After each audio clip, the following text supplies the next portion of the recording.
Well, you bought a Tesla maybe for the status, the speed, or the tech. But here's the truth. Most Tesla owners are ruining their experience every single day, unknowingly most of the times. And no, it's not the yoke steering or the way you use autopilot. It's the tiny mistakes that eventually add up. And funnily enough, I made most of them myself. Well, I've been living with my Tesla Model 3 for almost 3 years. And during those 3 years, I've charged my car at dodgy places or charges. I've ignored some updates and even messed around with some settings which retrospectively I shouldn't have even touched. And through all that experience, I've actually learned. So let's fix your Tesla life together. So the first mistake which I would want to note is not using the scheduling of the charging well. Well, for the most part, I didn't even know that I can schedule a charge in my car, but there's a setting in your car when you're charging where you are able to select the time you want your car to be charged. And hence, this is one of the most critical things when it comes to trying to save money, because sometimes the tariff with your electricity provider varies from day to night. And by using the scheduling of the charge, you can actually try and save or make the most value out of your charge when you're trying to charge your car to full. But you also need to be cautious, because once I set my car on a scheduler, but I plugged it in at night and thought I would get a full charge in the morning, but my schedule started at 5 in the morning because that's when I get the best rates. And I live in Queensland where the sun actually rises quite early in summers. So usually I use the solar to charge my car, and hence when I woke up and I had to go somewhere, I didn't have enough charge, so I had to actually resort to get my charging done at a charging station. So hence, avoid that mistake of not knowing how to schedule a charge properly. And the second thing would be ignoring software updates. I personally have not ignored any software updates, but one of my relatives did. And when I told them that my car is able to do a lot of things which it wasn't able to do it maybe a couple of months back, he was shocked, because according to him, software updates were more to do with bug fixes and minor things, but the entire user interface of your car could be changed, just like your iPhone update. So don't ignore them if you want to make the most out of a tech-savvy car that you bought. Well, the third one, which I want to discuss, is not as much of a mistake, but more to do with your experience and more or less the safety and security of yourself and your car. I love one-pedal driving until I got into a slippery slope. Literally. I was driving downhill one day and it was raining a bit just prior to when I started driving.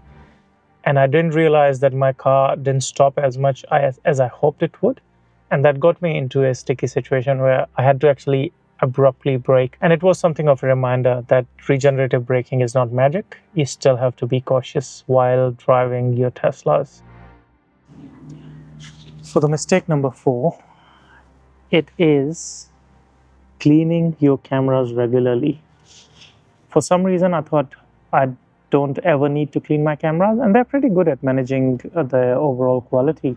But think about it, right? Your entire autopilot system works mostly on cameras, especially new cars where they got rid of all the sensors around the car. Like there's no radar sensors anymore. So in that case, keeping your car sensors clean or cameras clean is very critical.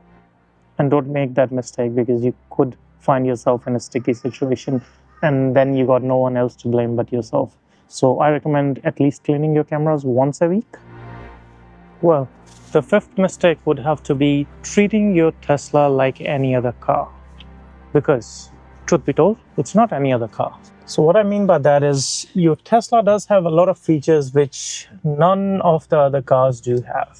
And 2 of those main features would be Sentry mode, as well as the amazing infotainment system that this car does have, right?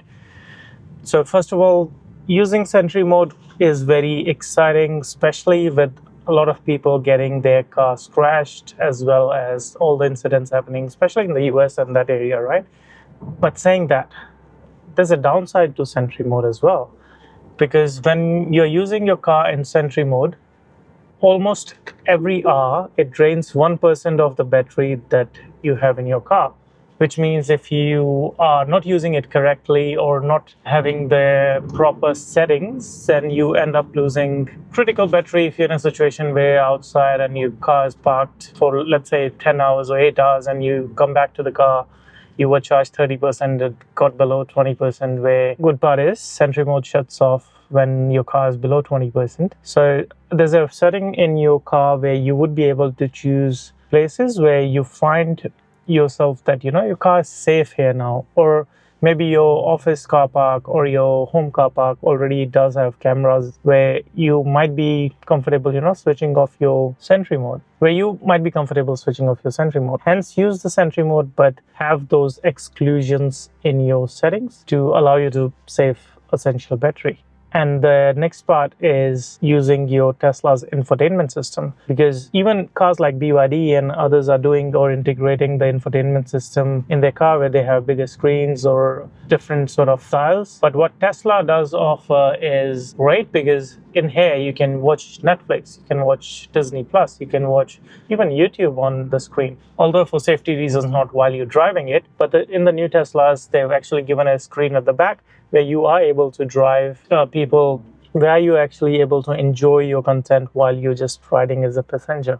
So that's pretty cool. And you should be using and taking advantage of that tech, because it's already there. Even if you're waiting for even 5 minutes, I switch on a podcast on my YouTube channel that I'm watching, and you can link your own account and it sort of gets you going from where you left off. So it's pretty good when it comes to certain things. And there's other quirks as well. As there's games, there's a fart mode, there's Christmas mode, a lot of other things. So what I mean to say is, don't wait around not knowing what your car does have to offer as far as entertainment and fun stuff. Just explore even the user manual, right? There's a lot of things which are hidden, which you would not know unless you go through each details or subscribe to my channel, or other creators like me who are sharing their thoughts and experiences with their cars. And finally, this one's a bit of a practical one, which I believe you would be doing, but I wasn't doing it for a bit. And I was shocked to see the difference from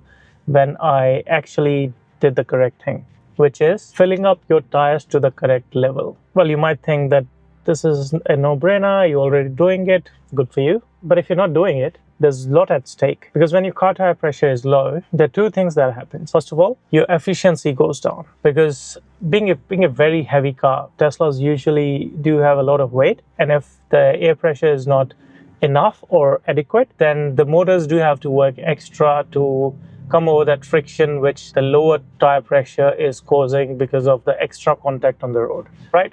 And the second thing that happens is you actually get more road noise, as well as you sort of have to replace your tires more regularly if you're not taking care of the tire pressure, which is, again, might be a no-brainer, but I wasn't paying too much attention unless I got a notification on my car saying my tire pressure is low.